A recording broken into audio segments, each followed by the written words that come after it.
I'm pleased you like it. There's a microphone here. We may not need this, but we can project. Imagine that, a rock and roll book club. Now, those of you who've been before will know that at the start of this, I always say, thank you for coming, blah, blah, blah. I'd say, I don't read everything. I have a fairly narrow taste in music. If you think there is a book that we should be thinking about here, if it's a book you've read that you think's dead good, or an author you think we should try and entice, let me know, and we'll try and do it. And I said this 3 months ago, and there was a guy, he's over there actually, it's his fault, Mark, who runs a blog, who said, and sent me an email, and he said, the best book I've read in the last 2 or 3 years has been... on. He did, honestly. I've got the email, I can send it to you. So the best book I read was Sick on You, which is about the Hollywood Brats. I thought I knew quite a bit about music, but I'd never heard of the Hollywood Brats. Anyway, I got the book on Kindle, I read it, I'm halfway through, and on Kindle I'm not looking at the pictures. I thought this was a fiction. And it's not a fiction, it's a true story. Thanks. It's a true story of, what do we say? The greatest band you've never heard of. Anyway, true to form, we got in touch with publishers. We said, any possibility we can see Andrew Matheson, please? And so I'm delighted. Here we are, 3 months on. We've got Andrew Matheson. Can we give him a warm round of applause, please? A welcome, welcome. Can they not find seats, that charming couple at the back, or are they just... They've been before. They know the score. They know that they have to sit in the front if they come there. There you go. Shall I talk into this then? Please, yes. Hi. Andrew, genuinely delighted that you've come along. I'm happy to be here. Thanks very much. It's the first time I've worn this shirt, and as I was walking through the marketplace there, it was looking dead dodgy. I was getting some seriously bad looks. You sure I need this? No. Do we need this at the back? Can you hear me? Can you hear Andrew? I'm a talker. Microphone or not? Can you hear me?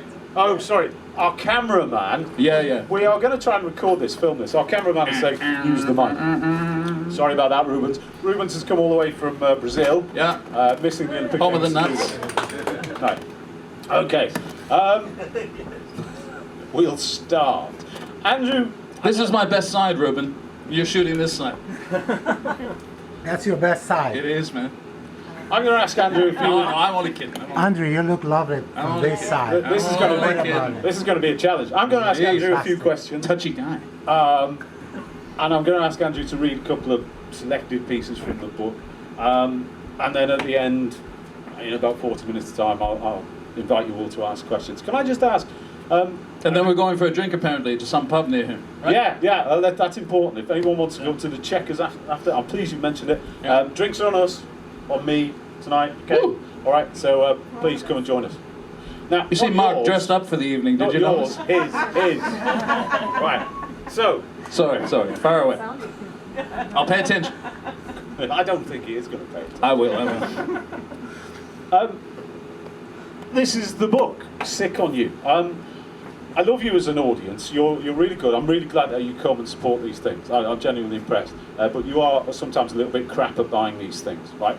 So please dig deep. It is a dead good book. They also have a special offer: buy one get one half price. Hopefully, we'll convince you by the end of this that it's worth having. I think it is. It's a fantastically very funny book. We're going to do this properly. So welcome. We're going to discover a little bit. He's got more cards. about the Hollywood Brats. I never do this, but I did tonight. He's got. Can I see a show of hands? Hands up. Who in the room had heard of the Hollywood Brats or has heard? Are we all? Ah. So good. Oh, that's not bad. And can I see a show of hands? How many people have actually read the book? You're absolved from buying it unless you want to buy a copy for friends and get them to sign it. Okay, that's good. Right. So we're going to dig deep into the history of the Hollywood Brats and a little bit about your history. Bring it on. So, this is a book about being in a band. It's about the travails. It's about auditions, about rehearsals. Failure. It's big on failure. It is big on failure. It's about a band that didn't quite make it at the time. At all. Never mind quite. Jesus. Andrew, how did the book come about? So, what puzzles me, we're talking about 40 odd years ago. Yeah. And the book's come out now. How did that happen? Yeah, I wish I had a snappier answer to that because people ask me that. I used to tell a story or two every now and again. Plus, people would come up to me and say, "Is it true that?" And I would say, "Yeah, that's true." And they seemed quite interested in the tales. So just one day I just sat down, and 5 months later I had a book. And 11 days after that I had a deal with Random House. And that's just the way it worked. It was just one of those weird things. And had you written before? Yeah. It's a life sentence. Yeah. Because I know you. No possibility of parole. 5 months. It doesn't sound like a particular struggle. You applied yourself. February to June. Yes. And how do you do this? Do you get up in the morning and do an hour? Or no chance. I mess around, and then I read millions of newspapers. Then I hit the typewriter, and it was a typewriter, kids. I hit the typewriter at noon, and I hit the bottle at about noon 15. So I had copious quantities of whiskey all throughout the 5 months. That sounds good. Yeah. Any budding writers here, you may wish to try that if you are struggling. And it is a long time ago. Had you kept diaries? Yeah. So you had? Yeah, 2 people in the band kept diaries, myself and the guitarist Brady. And separate from one another, of course, naturally. You go to bed at night, you write your diary.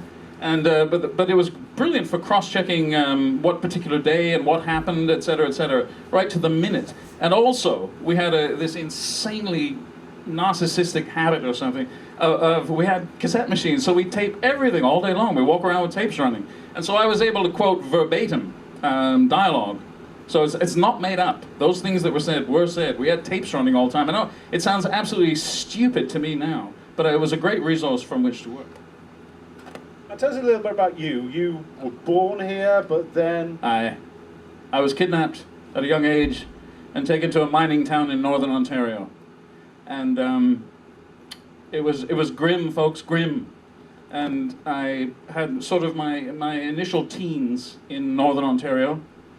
And in order to finance escaping from the clutches of my parents, I worked in a mine for a year, which was a horrific experience. I don't recommend it for anybody, especially you ladies.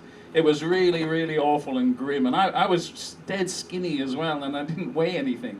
And you had to weigh a certain amount to be taken on by the mining company. So I actually went in with lead in all my pockets in order to weigh enough.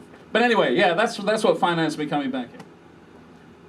And you come over to England. Yeah. It seems to coming over here to start a band or to be I did, in a yeah. band. Well, actually, yeah, because everything stunk at the time. It was all it was to me, and it was all denim and beards and horrible perms. Eric Clapton had a perm, for God's sake. It was just awful, and something needed to be done, and I thought I knew what needed to be done. And I thought the world was crying out for the Hollywood Brats, and in a sense they were, actually, because you needed a tack. And I had this idea for sort of a big razor wire attack of guitars, sort of about 10 guitars slightly out of tune. No, slightly out of tune, you fool. Slightly out of time with one another. And drums just going mental. I even thought about bass players. We got one back there, folks. I want security to keep an eye on him. And just noise and attack and speed. I thought that was just lacking in the music biz. And it was, actually. And your way of... And so what happened next? Then next came Cassidy and the 52 Osmonds, Teeth and all that business. Oh, anyway, it just got worse and worse. So you do, and this is what I think comes out of the book, the importance of the music. How am I looking, press. Rubens? Fantastic. Good man. Yeah. Sorry, I do beg your pardon. It's fine, the importance of the music press. So your way of bringing about this vision is to scour Melody Maker. The fabulous Melody Maker, yes. For ads. Right. Well, you had to. That was the lifeblood of musicians at the time. You read it every Thursday just to see who needed a singer or to find a bass player. Where are you? I see you. That's a great hairdo in front of you, isn't it, bass player? I mean, that's so 60s. Jesus. You see that woman? I do. Wow. What was I saying? Oh, yeah, the Melody Maker. And so I went to 1,000 auditions, and everybody thought I was dreadful, and I probably was. And it just didn't seem like it was going to happen. Then I met Casino Steel, of course, and after that, things fell into place. So after a few false starts, you form... about 100. What becomes the Hollywood Brats, Ah. but not quite yet. No. Because you were called... A devastating name. Queen. we thought it was Casino's idea actually, and the reason he thought it was an idea, and it's so he's Norwegian, so he probably thought this was hilarious. He could foresee future headlines in the music press like, Queen arrives at Heathrow, throws up in potted plant. Queen arrested for urinating on memorial. You know, those sort of things, which was really hilarious for about 4 minutes. And then after that, it just was not hilarious at all. So I knew we had to get rid of that name. I knew it was just daft. But then we first were allowed in the studio to do a little bit of recording. But when we were in that studio, we heard that there was another band in town that had that name. We couldn't believe it, of course. A stupid name like that. And but they had a record deal, and they were actually in recording their fabulous record, etc. And so I thought, well, we'll hang on to the name for a few more weeks just to annoy them. And that's what we did. And there was a coming together with this Queen, your rivals, and it's mentioned in the book. Tell us a little about that. Well, we used to go to the Marquee, Cass and I, just to commiserate and to say, oh, boo-hoo-hoo, look at the band on stage, we're way better than them, and all that business that musicians do. Right, bass player? Exactly. And we were standing there, and suddenly I got a tap on the shoulder, turn around like this. But the tap then turned into a prod, which I can't stand. You'd know exactly what I meant if you were prodded by Freddie Mercury. Anyway, I turned around, and there was this vision there with this sort of black straw hair and, those lethal gnashers and everything. And he started just going sort of crazy about this name. You have to change your... And it was just crazy. And I wasn't even thinking about the bloody name. I didn't care about the name. The name was as good as gone anyway. But he kept... and I was refusing to turn around. And he kept going tap, tap, tap, tap, tap while he was going. And I went bam! Like that. And I hit him right in the teeth. And ho, did it ever hurt. And I actually still have the cut on my hand. And he went down in a quivering mass of Freddiness. And it was not pretty. But of course, I had no clue who that guy was. And then he got up and did one of those things where his pals, hold me back, one of those things. It was just a very tawdry exercise. I know people have said that I punched Freddie Mercury. I didn't. I just went like that. That's all. Now, while I'm composing my very next question, perhaps you have a pick up your book and... Me? Yes, please. And I think I would like to hear you read a bit from this, because one of the things I love about this book, and those of you who read it hopefully will share this, is it is very, very funny. I think intentionally, yeah, absolutely. Funny, Intentionally? No intentionally. kidding. Well, some people do it inadvertently. And there are lots of amusing little scenarios in here. We won't talk about some of the sordid ones. The incident with Dettel, because you probably can't find it in the book. But if you can, I'd love to hear it in your voice. But yeah, if you haven't read it, there is a very interesting interlude involving Dettel and a Dutch woman. Yeah. But yeah, how about the Great Dane? If you can find it. No, let's leave the Great Dane out. Right, Rubens? My mum might watch this. You're looking great.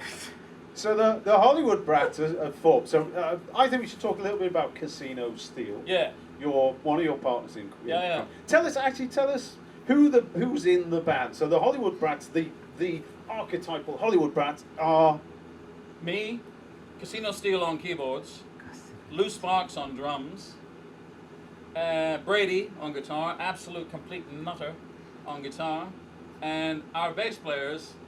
We didn't give them a name. We gave them the generic name of Wayne Manor, which was the house where Batman lived. Because bass players just drove us crazy. Present company excluded, of course. But we could never find a bass player that got it or that wanted to wear lipstick, and or could just gel with the drummer. So they drove us nuts forever. We could never find one. They were always just dragging us down. So we didn't like bass players, and I still really don't. It's 4 strings, for God's sake, count them. 4. Just play. So I don't like bass players, so we decided to call them all Wayne Manor, after Batman's house. And you were a guitarist, so you're the lead singer. You the guitarist. You come over here, in fact. Come over here with a particularly nice guitar. Yeah, beauty.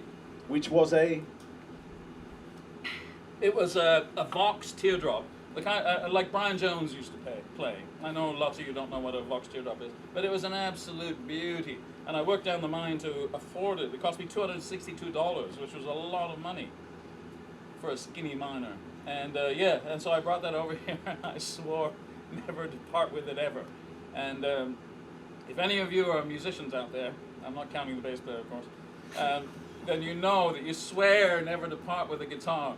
And of course, then you hawk it, or some girl takes it away, or it always happens. The guitars go, even to this day, actually. I just bought a Gibson Hummingbird about a year ago, and I thought, right, this is my guitar till I die. It's gone now. Anyway, what? Oh yeah. So that was the question. So we know the band is, and what a great bunch of names: Brady, Casino Steel, Wayne Manor, fantastic. Yeah. So you're gigging a lot, and you. Yeah, we used to, like everybody did, we used to scrape around town trying to get a Microphone, gig. please. Oh, The cameraman. oh, is it Rubens? Yes. Did he give you a little sign then? I'm afraid you did. Hi, Rubens. Hi. Everybody used to scrape around town trying to get a gig, and when you were and at the time we were very unusual and noisy and annoying, and so it was really difficult for us to get gigs, but we did get them. And sometimes we used to surprise people, and eventually we started to build up a little bit of a following. And it took us a long while, and there were 3 teeth knocked out collectively in the band, and 2 cuts requiring stitches over many gigs, from the irate from the irate punters.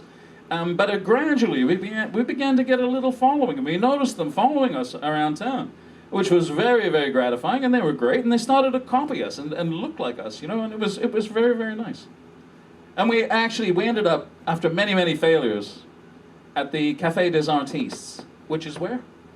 It's sort of Fulham-ish, Brompton Road, and we got a residency there. First time we played there, we made 17 quid, which to us was woohoo, 17 whole pounds, and that was a Tuesday night or something. And gradually we made our way up to Saturday night, and then we used to own Saturday night. And suddenly there were lineups starting, a 3-person lineup, and it looked exactly like the Cavern. So you went downstairs, and there were all these warrens with these bricked, and no exit, by the way. So you get through all the way there, and once you were there at the dressing room, and the crowd came in, and there were crowds at the end, you were doomed. Had anything happened, had the IRA done their thing, we would have been just dead back there in the little silly dressing room. But that place used to get jammed every Saturday night, and that's where it all started to kick in then. That's where people started to take notice. Lovely tourists, too. Because tourists come to London, they don't know anything. And they go to this club, and there's this band playing, and there are loads of people there. They think, whoa, this band must be fabulous. Let's go back and see them in the dressing room. I love tourists. The other thing in the book, I mean, while this is happening, you've taken us now to a stage. Girls. A stage where you're headlining Saturdays, you're getting paid decent money, but this is a year, 18 months in.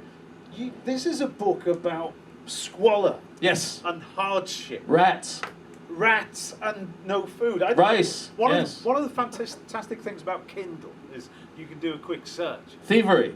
This is, if you don't mind me saying, the equivalent to Dostoevsky's The Life of Day in the Life of Ivan Denisovich. Right? This is a book that is preoccupied with food. Yeah. There are 22 mentions of food in this book. You can do that on a Kindle. There are only 9 mentions of Casino Steel. You can do this yourself. I'm going to tell them that. 22 mentions of food. We were always starving. We had no food. And there was no dole or anything like that, which everybody does these days. There was no dole. The only way we ate is, and I'm ashamed of this now, and I have children, so I'm mortally ashamed. It's a bit funny, though. Was thievery.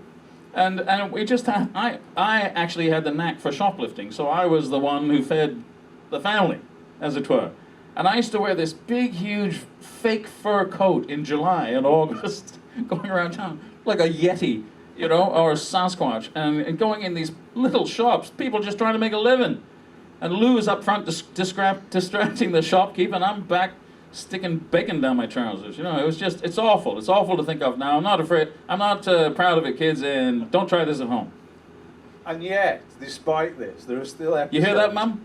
There are still episodes where, I don't know if the shops were all closed, but you were forced, I love this, to reach into the top shelf of a cupboard, into the back, and you find a packet of...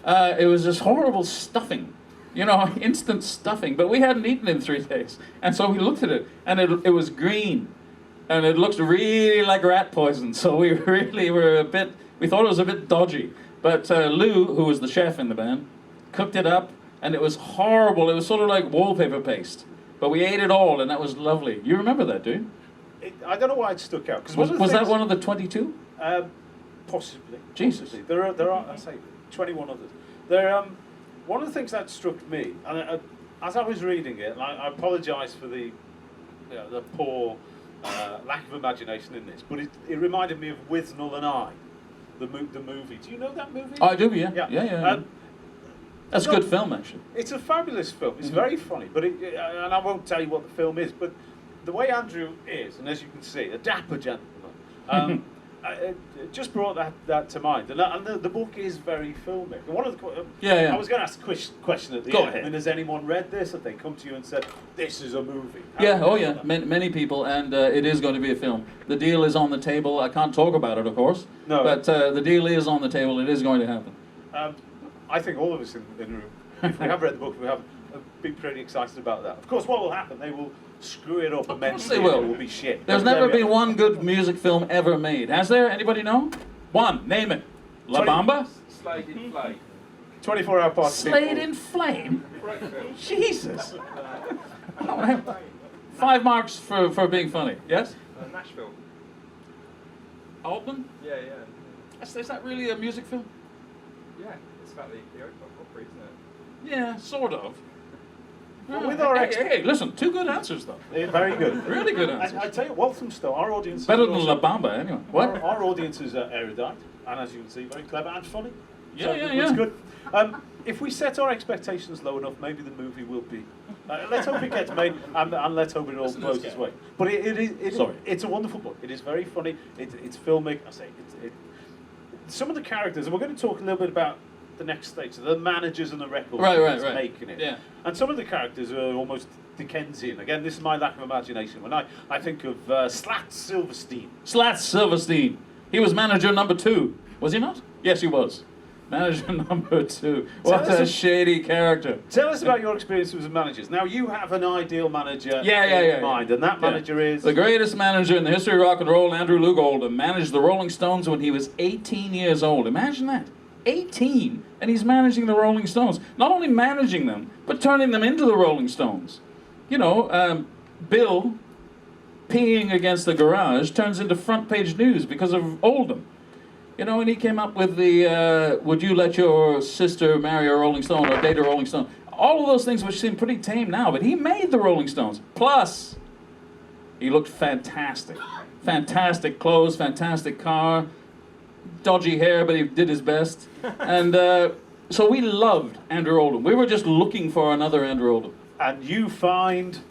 Well, we found whatever the opposite of Andrew Oldham is. We found number 1, the first chap who wanted to manage us. His name was Chris Andrews, and I didn't know who that was. But Cass told me he had a hit with Yesterday Man. I'm a yesterday man, which I still have never heard.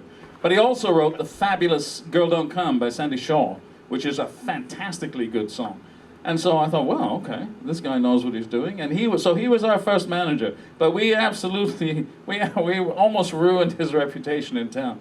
And he was just, he had an idea about music. And it was one of those funny things, because he liked us. He put an ad in the Melody Maker, where else, asking for tapes to be sent in. And so we sent a tape in of what we sounded like, a horrible tape. And we sounded at our nastiest. But when we went to the meeting, he showed us 2 garbage bins full of tapes, and he said, out of these 2 bins, we only picked yours. We love it. And then, of course, he took us in the studio and tried to, tame it down like crazy. Try and make it sound like, I don't know, Slade in Flame or something. And we didn't have a good recording career with Chris, but he was a lovely, lovely chap, and he did get us a deal. He got us a deal with Polydor, which we thought was too chintzy, so we turned it down. And the rest of our lives, we never got offered another record deal. So that was that. And at the same time, we met Slat Silverstein. And Slats was he was exactly what his name sounds like. He was Slat Silverstein. And he didn't have a lot going for himself, but he introduced us to Cliff Richard, which was really quite something, you know. I was never a Cliff Richard fan. I'm much more of a fan of Cliff Richard these days, actually. But, you know, a Cliff to us was a dinosaur, an orange-skinned, fabulous-toothed dinosaur. But he introduced us to Cliff. So that was a fabulous thing, and we got to go and stay at Cliff's house in the country, which was just pretty damned amazing to us, you know, because we were living in West Hampstead on Middle Lane in an absolute squalor. The floorboards were horrible. It was just terrible, terrible squat. And so meeting Cliff Richard and then going to stay in Cliff's fabulous pad in the country, you can imagine how wonderful that was. And we didn't nick anything from Cliff's pad. Nothing. I want that on record. Cliff does come out Except of for this one book. bottle of cognac. Indeed. Yes. Cliff does come out of this book very well. He was an absolute gentleman. Absolute gentleman, without question. This is one of the things for me as well with reading the book is you do root for these guys. So you know, you recognise the hardship and the toughness. So when good things happen, when you get a square meal at a fancy place, you go. Those are the days. But yeah, you are a little unfortunate with managers, and you then get involved with a management company. Yeah. Who are going to take you to the top, but they themselves, you don't find this out till rather late, have a couple of problems, don't they? Yeah, Ronnie and Reggie Cray. Yeah. Those are the couple. Because their management company is actually owned by... I love the Crays, by the way. They're fantastic. They love their mum, you know.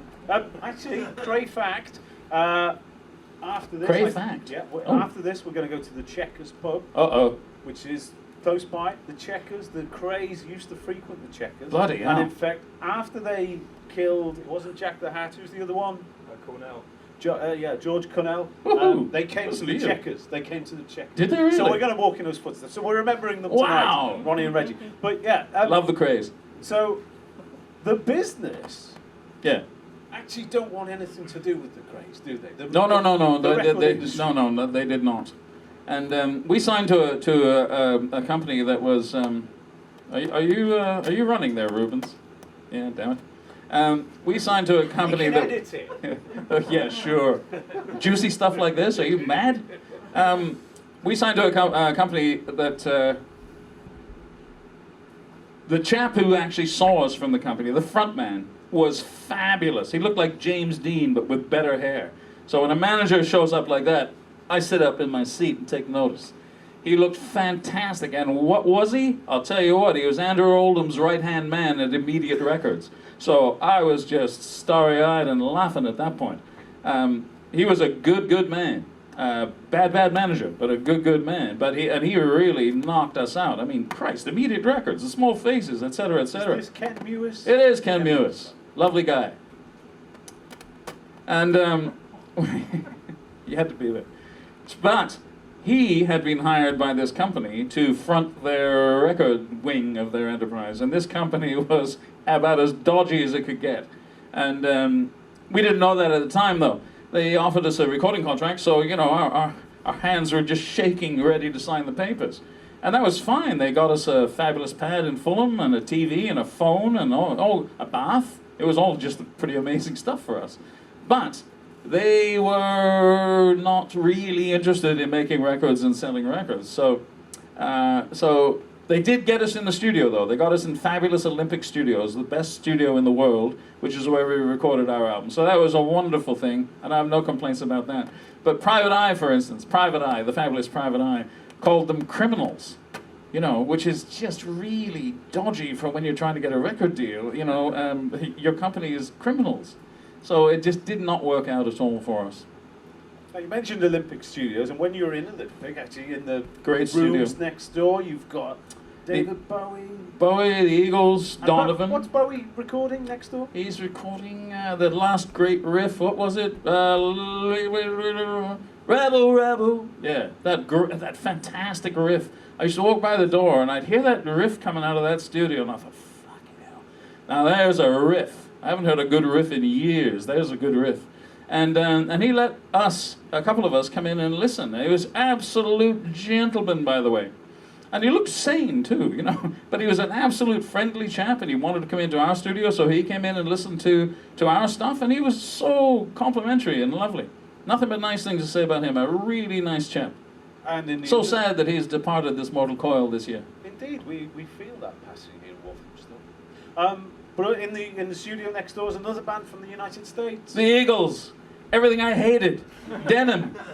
The perms, the beards, serious Grizzly Adams beards. And a gong. I hate gongs. And they had a big gong right there in the studio, and it just made me sick. And I couldn't stand them. I looked at them, I thought, you're never going to get laid in London. Jesus, the sight of those guys. So I still don't like the Eagles, of course. You saw me fiddle with my phone. I wasn't checking my emails. What I was doing, I was finding this ad. We were talking about Melody Maker ads, and this one which jumped out to me in the book. I thought you might have Don Henley on the line or something. Jesus. Yeah, when Rubens shows this movie in come Brazil, on, he'll be go. there. Guitarist wanted, young, great looking, drunk on scotch and Keith Richards. That's us. 723-0759 after 5 p.m. Yeah. Yeah. That was Cass's number for years, actually. Yeah, of course, what we all do is we go home and we try these. We put 0203 in front. That's right. We kind of skitted over again. I'd urge people to read the book. The bits before you're in the band. There's some funny episodes. You work in Moss Bros. Moss Bros. But that was when Moss Bros. When I came back recently, 3 years ago, Moss Bros is completely tatty, horrible little shops everywhere. This was when Moss Bros was Moss Bros, with the great Harry Moss in charge. Fabulous clothes. And you meet Harry Moss because yes, I do. You put something in the suggestion box. Yes, I did. And you put in. Yeah, but I was the lowest of the low at Moss Bros. But nonetheless, it was a gig, and I made, what did I make? I made some £11. £11 a week. £11.50. I'll have it known. Apologies. Okay, £11.50 a But week. you're treated like shit by this. Yeah, of course. Yeah, I was the lowest of the low. I was a folder. It was the racing season. I don't know if any of you know about racing seasons, but people used to come in and rent the hats and the waistcoats and the morning gloves, morning trousers, etc. And the salesman would run up and down, measuring these people. Oh no, a medium, it's 42 long, and then they'd run down and they just throw the clothes in the corner. And my job was to pick these clothes up, fold them neatly, put them back on the shelf. And this happened 1,000 times a day. Awfully depressing job. Awfully depressing job. And one day it got to you, and you wrote on the suggestions. Yeah. There was a beautiful canteen, beautiful. It had food. To me, that was beautiful. And but it also, I was looking one day, and there was a suggestion box. And so this isn't brilliantly funny or anything, but I was just so peeved. I wrote something along the lines of, I would like a cricket bat delivered to me so I can beat these salesmen to death, and I put it in. And 2 days later, I got this gilt-edged letter arrive way down in the dungeon from the magnificent Harry Moss himself, inviting me to lunch. And holy Christ! And so away I went up in the elevator with Harry Moss, and it was just staggeringly fabulous and very, very old school. This was an old school gentleman, huge desk, trolleys of food and cakes and tea, and he really liked my suggestion, which was just pretty fabulous for me. And he gave me an immediate raise in pay, and he said there were big things for me at Moss Bros, and he liked my initiative and all that business. So I quit the next day. But other than that, I have nothing but good things to say about the Moss Bros of those days. It was a stunning place. So the Brats are doing well. They're doing the gigs. The music's I'm coming getting emotional together. now thinking about Harry. I'm sorry about that. I'm not really. Carry on. The music's coming together. The gigs are coming together. Yeah. Unfortunately, the managers are giving you a little bit of money to. Yeah, but 30 you're not 30 getting quid the at a deal. time. And we're talking. This is 74, 75. Oh, where are we? What? 74, 75. Okay, what's happening? You are not quite making it to Queen level, are you? No. You've got this album in the can. What becomes? Oh, I see. I got where we are now. Yeah. So you've got Sick of You in the. Sick of You? What's that? It's sick on you, old boy. And it's right in front of me there. The knife. It's very difficult, this, trying to remember the thing. So, but you're at this stage where you're not going to get that because the managers are holding you back. Well, no, not just the managers, though. That's not helping. But you have to take some personal responsibility in these matters. And in fact, the record was utterly out of sync with the times. There's just timing is everything, as you probably know. Indeed. I mean, now with the benefit of hindsight, we listen to it, and this is the next thing. I mean, what do we call it? Proto-punk. Yeah, that is what they call it these days. We hear, if we listen to it now, but maybe not at the time, we hear little bits of New York Dolls, and of course we're hearing what might be the Clash. I mean, it does sound not contemporary, perhaps, but ahead of its time, ahead of its time. Mm. Now, but the band, I don't know, it's starting to crumble a little bit, isn't it? It's difficult. It's not crumbling a little bit. We're punching each other out. We're nailing each other's chicks. It's getting really bad. And this is what happens to bands, isn't it? I mean, it's difficult. Without going to that next level, it becomes, it's a marriage with 5 people. It's hard. I can move on a little bit. Sorry, I was just remembering something. Carry on. You can tell us what No. Cass might be watching. Now, the bass player's got to go. He's got a gig. Oh, hey. Where's the gig? All the best. All the best. Come and do a number if you feel like it later on. Then you kiss me. Okay. Good man. Where's your gig? The Big Easy. Big easy, come and go. Right. No, I'm not going there. Right. See you, Thanks man. for coming. Bye-bye. First guy to drop out, a bass player. Jesus. But then, there is some interest in Norway. Yeah. Well, yeah. Phonogram in Norway. But everybody had turned us down. Everybody in town, every publisher, every record company said no. And these were some of the big guys. We've got Muff Winwood. CBS, everybody. Big Yeah. label. Yeah. So you're getting a listen. Yeah. And people are Laughing. People like Bob Ezrin. Yeah. The Right. The producer of Alice Cooper. Yeah. Says something funny. I forgot what it is now. Read the book. It'll be in there. But you did get a release. Cass, we were just so desperate. Plus the band was just almost. We were spending our days, Cass and I, drinking beer, watching football, and putting. I had a putter in those days. Damn fine one too. And we would be putting into shot glasses all day, listening to Dean Martin. And that's the way we spent our days. It was just so bad. And Cass suddenly said, "I'm going to take this to Oslo, his hometown, and see what it does there." I thought, well, there we go. So what? See you in a week. But he came back with a record deal on Mercury, which was utterly stunning to me. And I think he and I each got £65 out of the deal. But it came out on Mercury in Norway, which was just fabulous. And, you can show your mum and everything. But then that was it. Nothing happened. And ultimately it sold 652 copies. 652 copies. But a couple of those copies got into the hands of Mick Jones, Tony James, and a few other of these young cats around London. And they got it to Malcolm McLaren. And Malcolm McLaren had just finished killing off the New York Dolls. Do you remember he put them in red leatherette and waving communist flags and all that business?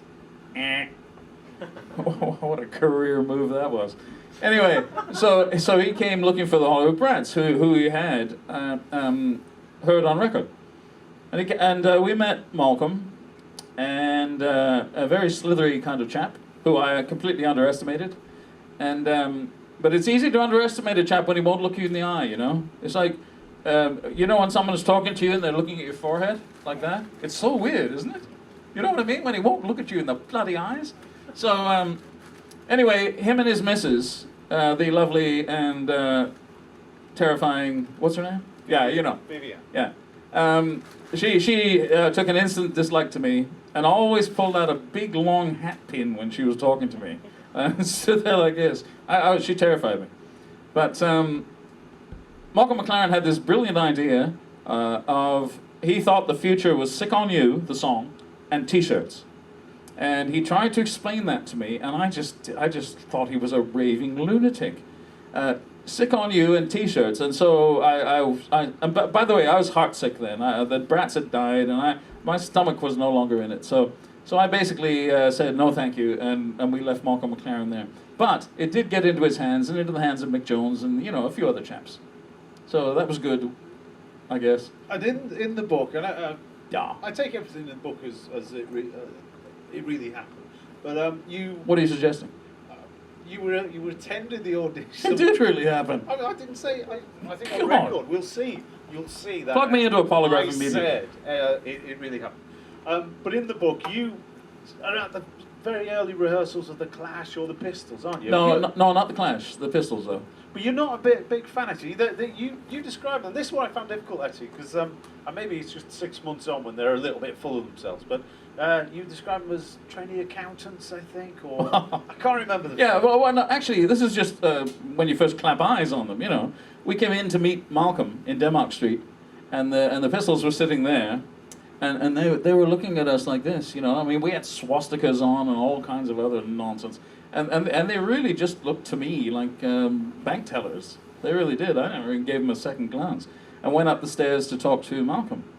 And then Malcolm said, well, listen to these guys I got downstairs. And he said it was going to be their first performance in front of a human being not named Malcolm. So we watched them play 3 or 4 songs, and I thought, oh, God, how longer must I feign interest in this? And I thought they were just utterly dreadful. And to tell you the truth, while I actually like all the anger and the attack and the speed and also I like the snot-nosed aspect of them and just annoying people. I love all that. But the Pistols actually leave me quite flatlined even to this day. But on that day, wow. I mean, they did that Stepping Stone by the Monkees, and I thought, they're doing a Monkees song? It was just so weird to me. But as I say, I respect them, and I'm glad they went on to bigger and better things, and I like the attack. Let's put it that way. Get me out of here. I mean, when you again going back to the start of the book, one thing that's very important. Oh, by the way, they had Glenn Matlock on bass then, getting back to bass. And Sid Vicious was not a bass player. So sort of the next time I saw the Pistols, Sid Vicious was on bass. And that was he looked great. But, Matlock could actually play bass. He was a good bass player. I'm going to reveal the secret to you now. Uh-oh. Not a secret, a thing. Our book club during Stowfest on the 16th of September, we have Glenn Matlock. So there we go, you're the first to hear that. When you first come over and when you're starting the band... That was good timing for me to say that thing then, wasn't it? It was as though you teed up. It's important. You're a young kid. You're 19, 18 when the band starts. Yep. And people who are 21, 22 seem to Ancient be very guys. old. Yeah. And this is the thing. So we move 4 or 5 years on. So you're with the Pistols and they're 18, 19. And you're seeing like the We're these, 23, 24, 25-year-olds. Old guys. Yeah, has-beens, actually. And then punk happens. The Brats stop. No, the Brats stopped long before that. Well, yeah. But then there's a new breath of life. So Cherry Red. So what happens next? What happened to you, Andrew, when the Brats stopped? Take us up to date. What happened then was after the what's his name again? Malcolm McLaren. After that episode, Mick Jones and Tony James wanted to play with us. They wanted us to be in a band with us. So we set up a rehearsal. We thought we'd give it a go, and Cass came up with the idea of calling it the London SS, which we thought, this is fantastic. We'll have barbed wire around the stage. It's great. I could use my swastika armbands, It's just going to be fabulous. And so we did have a rehearsal with Tony James and Mick Jones, me on vocals, Cass on piano, a couple other geezers doing this and that. And it was so awful. It was just so bad that everything that was wrong about music was happening in that room. And so I just walked out the door after Bad Boy. Yeah, anybody know that song by Larry Williams? Bad little kid moved into my neighborhood. Beatles did it. Listen to the roar of approval and recognition. No. I don't want applause. I want them to know the song. Anyway, I walked out after 14 minutes and I just never went back. In fact, I left the country. Was that taped? You said you were taping everything? It was not. Oh, what a shame. Yeah. It's an Oh, no, eBay no, it's file. not a shame. It's not a shame. It really isn't a shame. It was really bad. Those chaps couldn't play at the time either. They got much better very, very quickly, but they couldn't play at the time. So you left the country. You I were did. disillusioned. I mean, you know, this dream. Yeah, yeah. This was Yeah, yeah. almost there. Yep. And then, I was heartbroken, and I just didn't want to do music anymore. Music just sounded stupid to me. And plus, I wanted to play football, and I knew that there's only so many years that you can play football competitively and actually get paid to do it. And I don't mean at a high level, but I knew I could earn a few coins playing football if I got in shape. And I also knew I can't do it in 5 years. You know, I probably couldn't do it in 2 years. So yeah, I wanted completely out of the music biz. So as I was away, that's when punk all happened. And Cass would say, "Here's what's happening. Here's what, yeah." And you remember those guys? And I thought that was fantastic. But I was across the water, and punk didn't happen there for ages and ages. You know, it's like any movement, the Impressionists or anybody. Any movement is always over in 12 weeks, really. And then it just goes out into the colonies and lasts for decades. You know. now there is some footage on YouTube of you playing acoustic guitar on a TV show somewhere. Yeah, probably. We can share this on Facebook. It's worth watching. But then from Forget it. 1980 from 1980 to when you start writing this. What the hell have I been doing? What have you been doing, Andrew? Well, I'm a carpenter and I built a house. And I moved to, I wrote a song, a country song. And somebody in LA heard it and asked me if I'd be interested in writing a soundtrack to a film, which is very, very exciting when you don't know anything about Hollywood. And so they flew me to Hollywood and put me in a hotel, and I wrote the soundtrack. And they loved it. And it was a trucking movie. This was when trucking movies were happening, Convoy and all that business. And it was called, you know Convoy? Yeah. Jesus. I don't even know Convoy, I just know the title. Smokey and the Bandit. That was Yeah, another one, all wasn't that it? nonsense. And so it was called Buddy McCoy. And it was a serious movie, serious money, and I wrote the soundtrack to it. And so, but then it was just, it was jettisoned, you know, and I thought, oh, Christ. So anyway, I had all the music and everything. And then I fell in love with a woman, so I just stayed in California for 10 years. So that's what I was doing. I was in California. And then... Doesn't sound too bad. It's better than Mill Hill and the stuffing and rats. Yeah. Mill Lane, you mean? Mill Hill's totally different. Oh boy. Yeah. So it was great. I lived in California, and I had some fun times there. And then I got my publishing together. I got a few songs together and started my own publishing company. I started to get my old copyrights back, and suddenly there was an interest in buying those copyrights from Universal. And so they did. They bought my copyrights, and suddenly, bingo, I had, you know, whatever it was, 30 grand or something. Is the IRS watching? And so it got me back into the music biz, actually. And back over here and, you know, doing bits and bobs like that. And I recorded 2 solo albums at that time, too, on Universal. So, you know, I kept myself off the streets. That's a pretty good, Yeah, successful yeah. career. I didn't go on the dole or anything. I built a house. I'm Could you relieved. build a house? I can't put a shelf up. If my wife was here, she'd be rolling on the floor Yeah. now. I'm going to stop asking questions. Listen, anybody got a question? Come on, anything. I've got a question, but I haven't read the book. Not you. Anybody else? quickly. It may have been covered in the book, but yesterday I found this footage on YouTube of Uh-oh. like it was like a video filmed in Dingwalls, and it's like Oh, yeah. 6 years after you split up. What was it like regrouping with the? It was fun. It was motivated. We got back together again in 1980 because people kept throwing money at us and saying, "Do you want to get back together?" Which is ridiculous, of course. No one should ever get back together. You can't do what you did when you were 22, when you were 28 or 29. You just can't. It's totally different. Times different, but the opportunity to get back together with your mates was a real pull. And seriously, it wasn't the money that did it. Oh, certainly didn't hurt. But they flew everybody back in, and it was fun. And the fun quotient was very high, so we did it. And we recorded some bits and bobs, and we recorded that video in Dingwalls, where I'd never been before. Did you go to Dingwalls when it was a club? It was supposed to be a pretty good club. I think I went to the second one. Yeah, which is not existing a very one. good club, right? That's what I just heard. In fact, today I heard that. Yeah, that's it. Yeah. The Stray Cats were in there when we did that video too. They were sitting at the back. That's another thing I remember. I don't remember much else about the day. Oh, I do remember one thing about the day. You remember the gorgeous babe sitting at the bar in the video? Yeah. Yeah. She was the director's girlfriend until 5 o'clock that night. That's the only other thing I remember about the day. She was a lovely girl too. Did you see her in that video? Yeah. Woo! Mark? Yeah, I really like the... Great haircut. Very, very 60s. The two of you together just... Rubens, does he need a microphone? Oh yeah, I think it will be good. Rubens yeah. is the boss when it comes to audio around here. Yep. I don't know if it'll reach. I like this mic. Yeah, we Especially being on stage. It's a Shaw. Sure. Again, that gets a mention. Yeah, it does. As well. Listen to you. I've read it. I'm getting a drink as well. I'm going over here. Okay.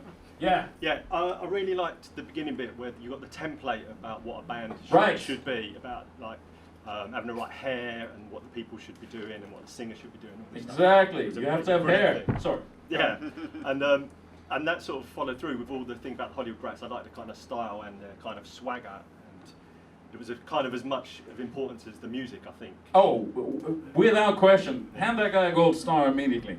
No, without question. The look had to match the attack. Without question. And I was ruthless about this as well. Another reason why I had trouble with bass players. Because they wouldn't shape up. They wouldn't dress right, you know. So everything. I was a complete furor about this sort of thing. It had to be that way. Yeah, and well said. And was there bands that you saw afterwards that you thought, yeah, those bands, I can sort of see the Hollywood Brats in them, or bands that add style that you kind of liked afterwards? You know, not really, and not that I recall. Although, getting back to the Sex Pistols, I love the look. I love all that. Completely love the look. So maybe yes is the answer to you. And I did a full day of interviews with America on Wednesday, from something ridiculous, from 11 o'clock in the morning till midnight, radio interviews. And 3 of the DJs said that Aerosmith loved the Hollywood Brats, and that had never occurred to me before, you know. And I think yeah, I can see that, you know. Leaping around there, that chap, what's his name? Tyler? Yeah, and Steve Perry. How is Steve Perry? He fell off a stage the other day, didn't he? I'm not up to speed on Steve Perry. Anyone know? Nah. Anyway, the hell with him. I'm sure he's fine. Clothes are very important still. Oh, Kirsten. The lady. Yeah. Microphone. You mentioned how clothes are so important. Where did you purchase or purloin your clothes from? I'll tell you. Yeah. Purloin. Yeah, that's a reasonable question. And a lovely word, actually. Thrift shops, always thrift shops. No. And He mentioned. I'm being heckled. You come over with £1,000 and you go straight. Oh yeah, Mr. sure, Fish. sure, yeah, you're right. No, yeah, I did go to Mr. Fish, and I love Mr. Fish, and Tell us about Mr. Fish, because it was 40 years ago. You don't. Mr. Fish on Savile Row, yeah. yeah, You just must have had some down the money to bottom. burn, It was yeah. fabulous shop, Yeah. fabulous shop, and just knockout. I'm getting choked up. Knockout clothes. I absolutely loved it. I think I paid something like £15 for a shirt there, and when you think, but that's when I had a grand in my pocket, you know. So money was no object for about 10 days. So I shopped in Carnaby Street, Kings Road, and all that business. But you're talking about specifically when the band was together, and we had no money. Yeah. So that was always thrift shops, and thrift shops were killer in those days. Have you seen a T-shirt in a thrift shop these days? It's £6, £7. It's ridiculous. But in those days, you could get, and everybody's granny had died during that era, you know, and those grannies were from what, the 30s, the 40s, things like that, and they just throw their granny stuff in there, and these things were fabulous. So you came out of there having spent £3, and you looked like a fantastic slut granny. So it was just fantastic. So that's where we did it. Oxfam we loved. Oxfam in Watford. What about your shoes, though? Got a cocktail dress in there, actually. Oh, nice. Yeah. Shoes. Yeah. Well, I, again, it was always thrift shops. And I wore ballet slippers that I found in a thrift shop. You know, that must have been some ballerina, let me tell you, feet like that. But, yeah, Always thrift shops. But your publicity shots. on the you were mic. Oh, very those, no, but powerful. that's when we were signed. Yeah. You know, So- and money was no object Yeah, then. So okay. yeah, we had fabulous shoes then. So what from King's Road, Terry de Havilland's or things like that? Oh, listen to you. And what was the guy's name? Dr. John or something? Or Mr. John? Mr. Frick, no, oh, John. John. Yeah, there was a John. I forget. But yeah, King's Road. Okay. Definitely, you get fabulous. And Kensington Market, of course. Uh-huh. The Okay. late lamented Kensington Market. What happened to that anyway? Is it Oh, now I think it condos or closed- something? Closed in the late Poundland? 80s, early 90s. Yeah? Probably, yeah. No, Top shop, so yeah. that was where. That was a great Okay. question, by the way. You're bringing back memories. I'm going to Thank tear up in a minute. Thank you. Any other questions? Come on, bring it on. There was one. There's a guy who can't be here, Vinny. I won't treat you Friend. unkindly. Just speak. What? This is for Vinny. Vinny can't be here. He couldn't get a babysitter. Hey, Vinny, what are you talking about? Get a babysitter. Leave the kid at home. She's old enough. What is she, 3, 4? Something like that. Well, Vinny's question was. Yeah, Vinny. I What like that. was- Vinny. It's like we're in Brooklyn or something. Hey, Vinny. Vinny asked. Yeah. What if Andrew Lou Goldham had managed the Brats? What would have happened? It's a, what's the word? Counterfactual. Yeah. I think if you well, you don't recall, but he had some real dodgy acts at that time. Do you remember Jabriath? No? A real dodgy, a sort of a transvestite from Detroit. Oh yeah, some great songs. Did he?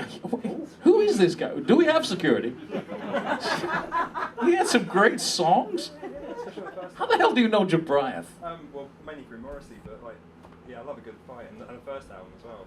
Oh, jeez, the first album. Like Jabriath got to do another album. Wow. Yeah, anyway, so I think Oldham had gone off the boil then. You know, as we all do. You know, his time was his time, and he was brilliant during his time. But I don't think then. I'm sending him. Sorry, Vinny. I'm sending him a copy of the book, Andrew Lou Goldham. He didn't go off the boil at all. He was fabulous. Andrew Lou Goldham does appear in the book. Yeah, he does. And the publishers somehow managed to get a quote from him and a bunch of other folk in this. Well, the publishers, by the way, didn't happen to get a quote from him. I did. I contacted Oldham because I wanted to interview him about Ken Mewis and all that business. And he was really, really forthcoming. And he sent me loads of information. He's a quirky guy. He's an oddball champ. And but he's a genius. You know, he was a genius. And so you have to take oddball champs and quirky champs. And he was definitely oddball and quirky. But he gave me some great information about those times. Because he was also in the studio in Olympic then when the Brats were recording there. He was producing Donovan, Cosmic Wheels. Do you know that one? No. HMS Donovan's my favourite. Oh boy. Yeah, anyway, so Oldham was a really lovely guy, very, very helpful, and he gave me some good information that I had forgotten about that time as well. Well, he hasn't had a copy of the book we established, so we said we'd get you to sign a copy and we'll send it to him in Bogota. Jolly good. There we go. I do remember one thing Oldham said, and at the time we thought he'd lost the plot. He said to us, he took me and Cass aside after he'd heard the music, and he said, Andrew, Cass, he said, this music is great. It doesn't matter if it doesn't make it for another 5 years. This music is great. And we thought, 5 fucking years? Shit, we'll be dead in 5 years. You know, we'll have mansions and cars. But in fact, as usual, Andrew was right. You know, and well, as witnessed by the fact that the record just came out last week. Unbelievable to me, but it came out last Friday, I think. You know, yeah. Any more questions? Come on. Final I have a question. question. Rubens. Ruben's got a Give question. him the microphone. Oh, right, okay. Oh God, what's he been saving up? It's just when you said that you were talking to Your mother was an ex-girlfriend of mine, right? That's what you're gonna say. No, you were talking to Malcolm McLaren. and Yeah. He didn't want to look you in the eye. Yeah. Have you ever considered? Well, I don't know if he did. Yeah, I guess Well, he didn't want to. Well, I thought maybe because at that time you were very sexy. Ah. Maybe. Yeah. Just maybe. Now that I think didn't about want to it. fall in love with you. Yeah. Now that I think about it. That's why he wouldn't. Yeah. You ever consider that? No, I never did. But I'll sleep. I'll think about that in my sleep tonight. Okay. Sure. when you're on the circuit, then Slade in Flame. I'm never going to forget that. when you're on the circuit, were there other groups that you got on with? I mean, did you have feel a kindred spirit with other groups, or was it more everyone was kind of out for themselves? No, absolutely did not. No, it was utterly cutthroat. You know, nobody was buddy-buddy. It wasn't Woodstock. Woodstock was dead. Everybody was cutthroat, plus everybody hated us anyway. And so we had to develop a really thick skin because the audience and other bands hated us. No band wanted to be anywhere near the marquee if we were playing, you know. They just thought we were just nothing. What's this noise we were making? So no, there was none of that. And I don't recall that from other bands to other bands either. It was a real, I mean, it was a lovely time, of course. It was a great time in my life. But I definitely remember that nobody liked anybody. And everybody was snipping away like crazy, you know. That's a good question, actually. No, there was none of this, oh, you know, kumbaya, let's go. Not a chance. If we could climb one rung up and stamp on your fingers, we'd do it. And everybody would do it to us, and did. You know, Jesus. No, it was horrible. You mentioned Morrissey before, and it just struck me as you did that this is a Morrissey band, isn't it? I mean, we know he loved the New York Dolls, he did their fancy, but did we know, is Morrissey ever mentioned the new Hollywood Brats? No. I don't know. I mean, But I have heard that theory before. That, Well, it just seems, it's the sort of thing he'd latch on to. Yeah. Maybe we should send him a copy of the book as well. yeah. I'll do that. Any more questions? We can do this in the pub. Oh, there are more Oh, there she questions. is again. Sing I'm high. doubling up. I'm Peace. doubling up. Peace. My phone, where's my phone? There you go. You've told us who you didn't like band-wise. Was there? Did any? I? Yeah. Who didn't I like? I can't remember. Sex Pistols. Oh yeah. No, I don't like. In fact, the list is huge. So a huge list. Yeah. Was there any band that you did like? What did you think of something? Yeah, I like the Kinks. What about MC5? Or Oh, No, Jesus no, Christ! No. Next time we have security here, because when I want somebody turfed, I want them turfed. MC5. No. Jesus. Okay. The hair. The perm. Come on. You know the rules. Straight hair, great hair. That's the way it gotta be. If you think the guy's gonna be bald in 5 years, don't hire him. Did Ray ever perm his hair then? Who? No. Ray. Did Ray perm his hair? Who's Ray?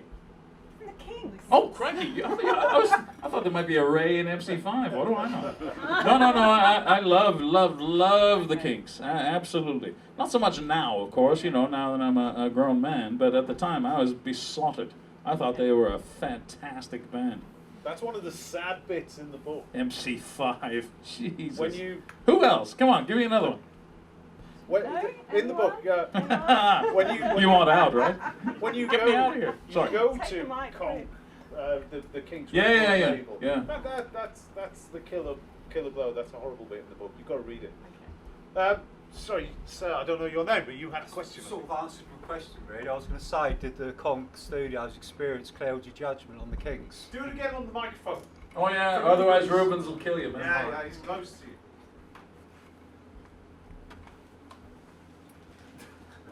Yeah, We haven't thought this through, have we? no, the previous. Oh yeah, that's lovely for this lady. Yeah. The previous question sort of answered. Sorry. Yes, sir. The previous question sort of answered my own question, really. What's that? I was going to say, the Conk Studios experience, did that cloud your judgment on the Kings at all? Or? Oh, you know about that then, do you? Yeah. Yeah. Studios experience. No, I don't want to get into that now. It's you know, there's poignant, then there's sad, and then there's hand me a tissue. No, it didn't. You probably want to get rid of that mic, right? Yes. Give it to Rubens. No, it. Jesus, that's a really good question. Because maybe it did. You know, maybe it did for a while. But it wouldn't have been for long because I love the Kinks. And, you know, I understand the difference between bureaucracy and a band. Man, that's a good question. Maybe it did put me off them for a while. I'll have to think. Yeah, that was tough for me to take. You know, I've been used to hearing no for such a long time that I was, you know, calcified when it came to that sort of thing. But maybe that one did hurt. Let's take it up again. Has the book sold more than the album? Oh, Jesus, thank God, yes. Woohoo! Right. Thank God. I'm conscious of the time. You come with us for a drink? Are you kidding? Let's do that. And we're going to, what's the name of the pub? The Checkers, former haunt of the Craze. Fantastic. Should we draw a line here and go to the pub? Obviously, I would love you to buy some copies of this book. Yeah.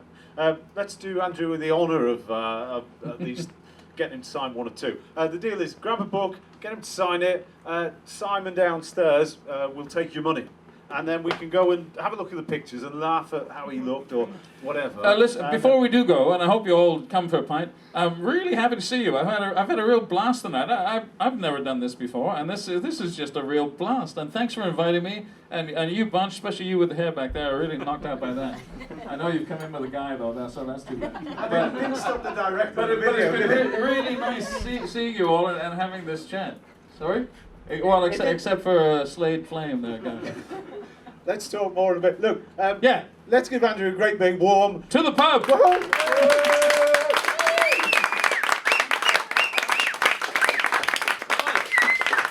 a book. Simon, have you got a Sharpie? I'll get you a Thank you. Yeah. Please, don't feel compelled to do this. Who's coming for a please drink? Anybody? Feel compelled. Anybody coming for a drink? No. Yeah? Okay, good. I'm going to put some Hollywood Brats music on. Oh God, I'm leaving. Yeah, please. Rock and Roll Book Club, that's it? That's your badge. You Can I keep have that. this? That's all of our illustrious guests get one of those. I really like this.